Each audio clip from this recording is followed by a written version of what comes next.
This will be obvious later, but my mom never told me any of these stories. Edie would have, but Mom didn't like bringing up the past. Though, when we adopted a stray kitten, she was the one who named it Molly.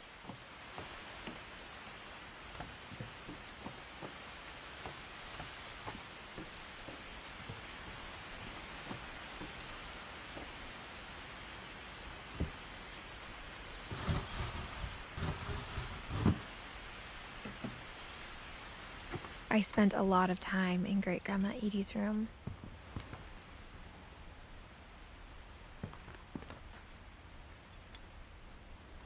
We got along, and it was a good place to hide from my mom. When Edie told people Sven was killed by a dragon, she could also have said he was building a dragon-shaped slide that collapsed. She could have, but she didn't.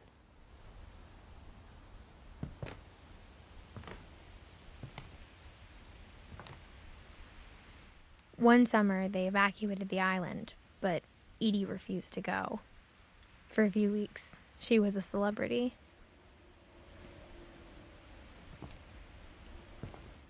I hadn't thought of myself as Edith Jr. for a long, long time. Edie gave a big interview about a mole man living under the Finch house. My mom was furious.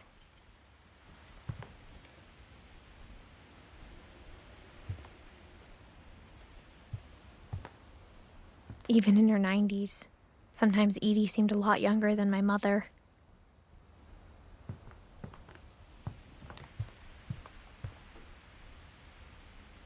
Edie knit me a new pair of gloves every year, just in time to replace the old ones. Louis died a week before we left, but Edie had already started to memorialize him.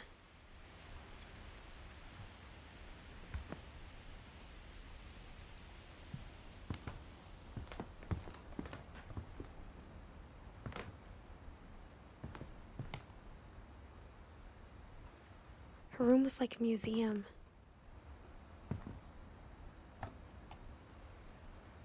For 500 years, the Finches have been famous throughout Norway for their fortune and misfortune.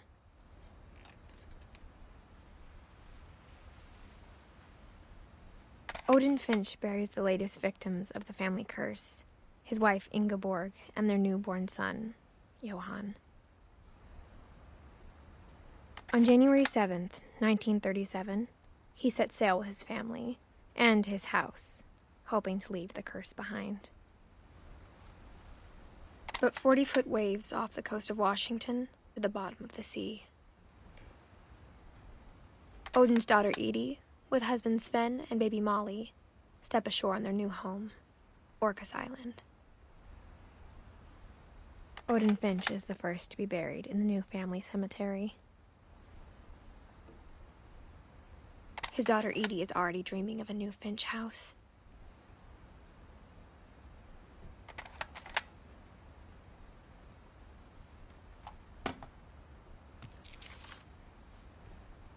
Whatever's wrong with this family, it goes back a long ways.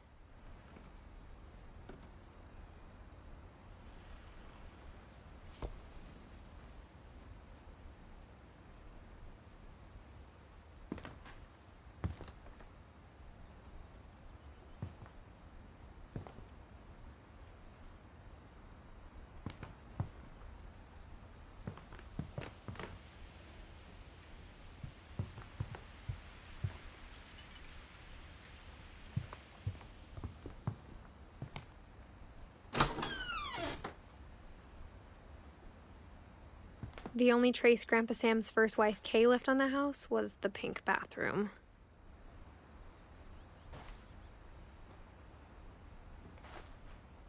It was a pretty big trace.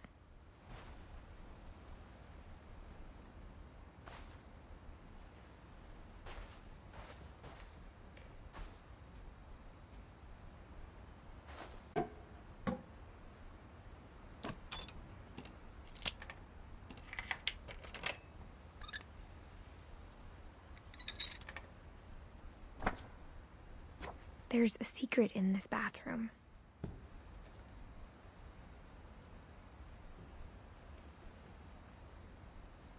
It's in the last place you would look. It isn't in the cupboard. It's hidden in this book.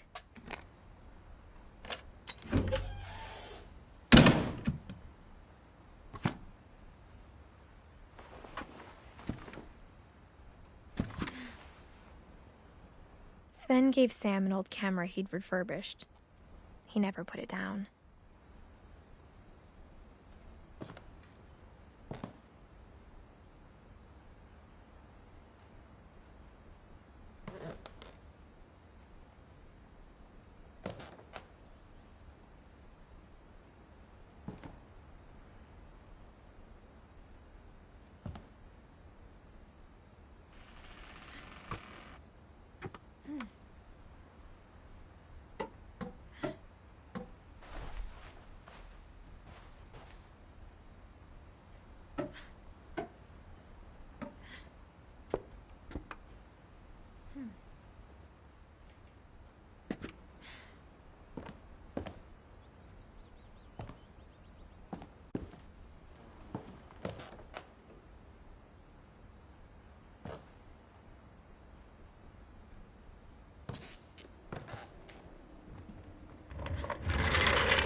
I knew Grandpa Sam had a twin.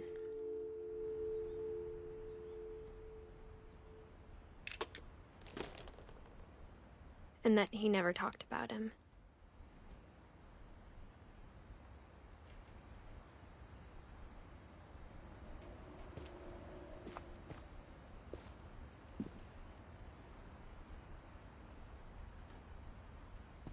I guess my grandpa didn't like history any more than my mom did.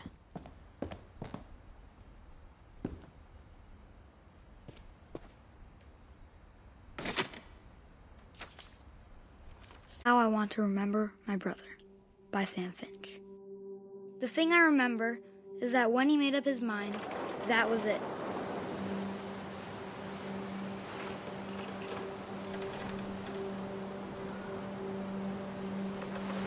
My brother said he'd die before he ate another mushroom, and he did. At Barbara's funeral, we swore we'd never be afraid again, and he wasn't. I think Calvin always wanted to fly.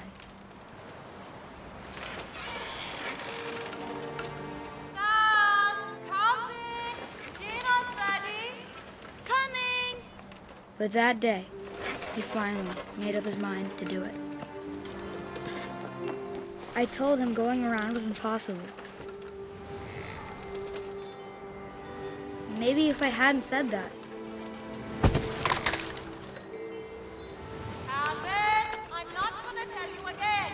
maybe if the wind hadn't picked up, then maybe he'd still be here. But I doubt it. I think he'd already made up his mind. That's what I want to remember about my brother.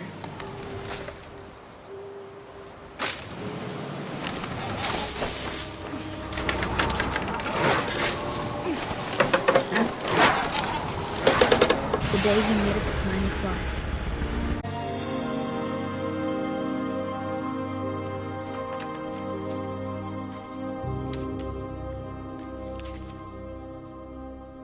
Calvin's story felt strangely familiar. When I was younger, I remember trying to do the exact same thing.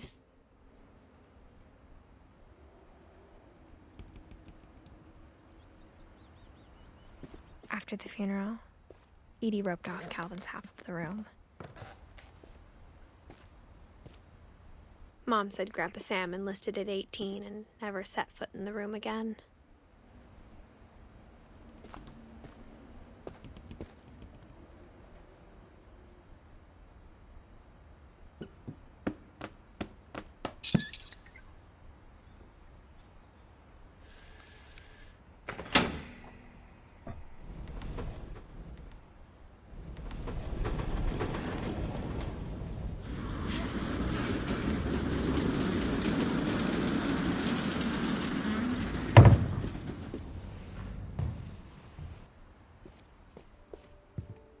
The passages were a pretty tight fit. They'd obviously been built for smaller hands and bellies.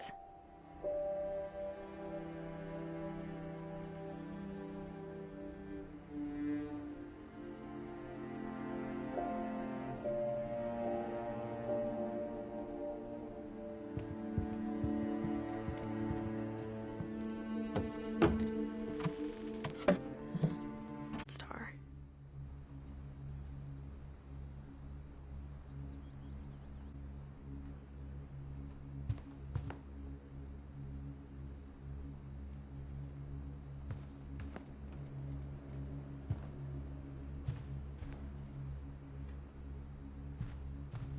I never thought about how hard it must have been for her afterwards.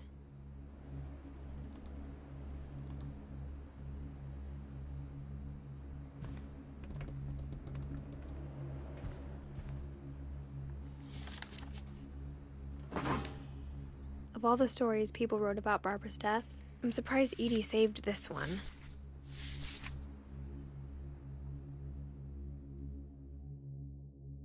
Old Jack here with another ghastly tale inspired by America's most unfortunate family. I'm calling it The Surprise Ending of Barbara Finch. As a child star, Barbara was famous for her scream. Now at 16, she was all washed up. A has-been. But in a lucky break, she'd been asked to perform her signature scream at a local convention for monster movie fans. It was just the boost her career needed. Unfortunately, her scream hadn't aged well. Getting back right motivation. Her biggest fan and current boyfriend, Rick, was about to demonstrate when... Now that was a great scream. It was Barbara's father, Sven. He'd slipped into a table saw and had to be rushed to the emergency room. So Barbara got stuck babysitting her youngest brother, Walter. Her convention comeback was cancelled. Okay, I'm hearing frustration, but I'm not hearing terror. What if I tried... A gang of hoodlums in Halloween masks have been terrorizing Orcas Island tonight. Police are urging residents to... That came from the basement. You're right! Also, I loved your delivery on that. Why is your basement door locked? Because my dad likes making puzzles and secret passages. There's a key hidden in the music box. The secret is to keep winding and winding until finally the key pops out. Thanks, babe. I'll be back in a sec. 20 minutes later, Rick hadn't returned. So Barbara went to look for him, right on cue. She reached for the music box.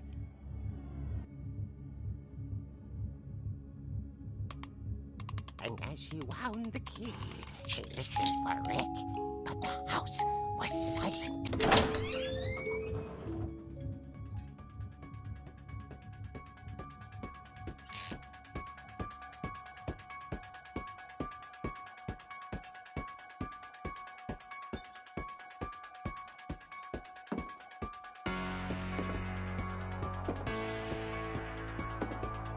She found Rick's crutch and imagined the worst.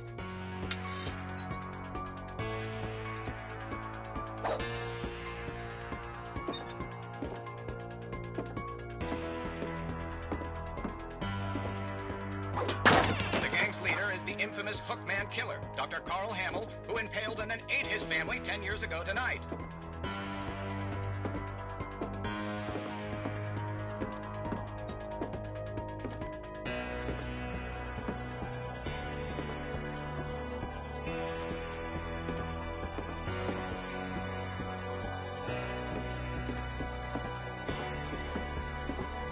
The old Finch rattled and grew still.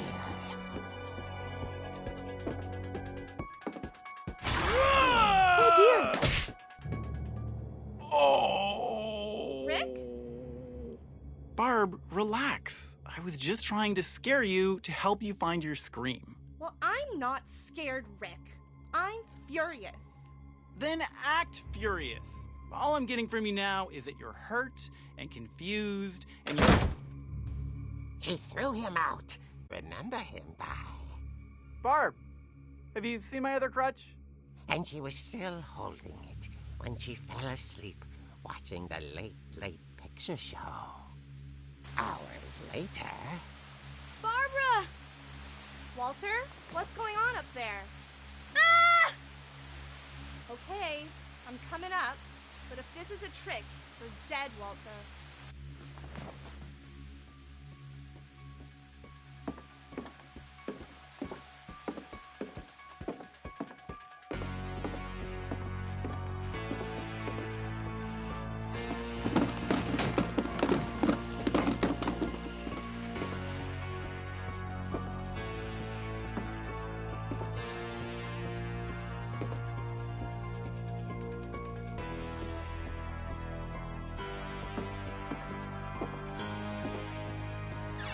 Walter, are you there? Walter had vanished, but his bedside radio was still on. Orcas Island police describe the man as 6 feet tall, with a steel hook for a hand. Residents are urged to lock all doors and windows and notify the police of any suspicious activity. Barbara turned, saw the hook man, and was speechless. He was quite smashing.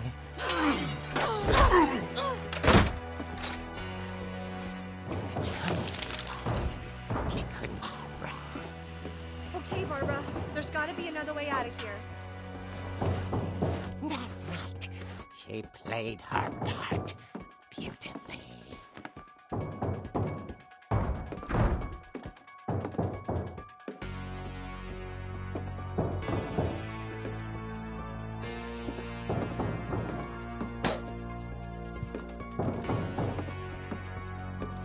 She thought about abandoning Walter, but just couldn't do it.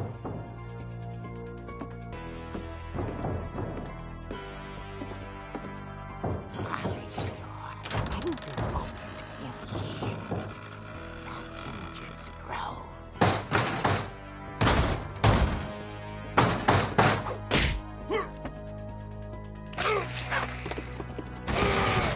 He wasn't moving, but she sensed the story might not be over yet.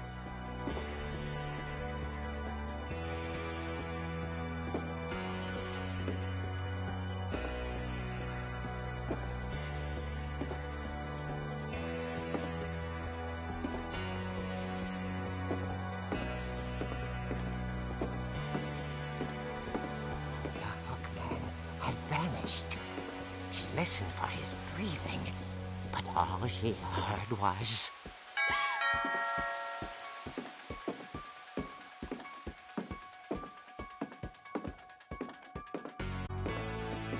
At the door, she heard whispering. It was coming from inside the house.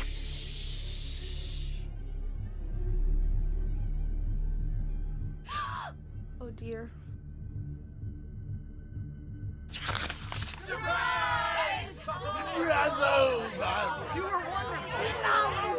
The monsters had come to surprise her. For Barbara, it was a dream come true. Then she saw what kind of monsters they were, and she realized what was about to happen. She was going to be famous. program, Barbara Finch gave the performance of her life.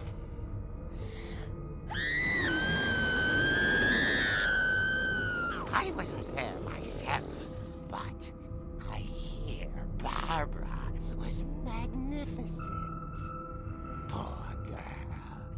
She had a taste for stardom. But unfortunately, so did her fans.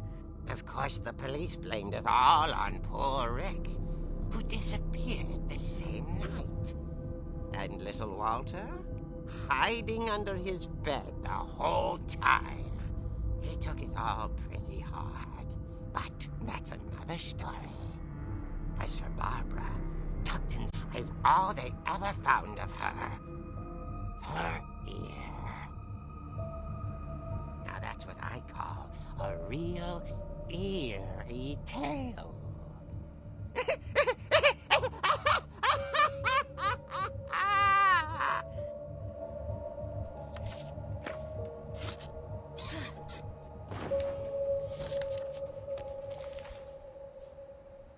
Edie told me all Barbara wanted was to be remembered, as absurd as that comic was.